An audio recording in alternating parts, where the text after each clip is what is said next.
আমরা আমাদের নিজের চাইতে আমার রাসূলকে বেশি আমরা ভালোবাসি।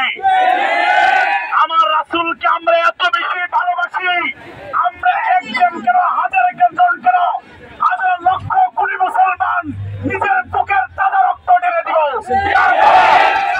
আমার রাসূলের অপমান সহ্য করব না।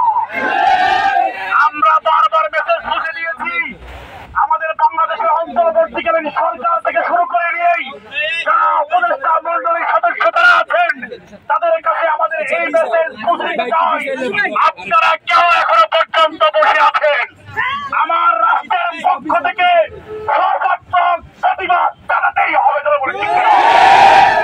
আমার রাসূলকে গালি দিবেন আর আমরা মুসলমানরা ঘরে বসে থাকবো।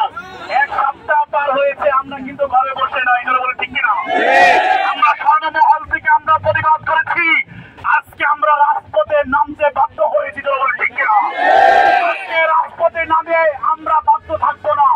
আমরা সামনে যদি আমাদের নেতৃস্থানীয় লোকদের পক্ষ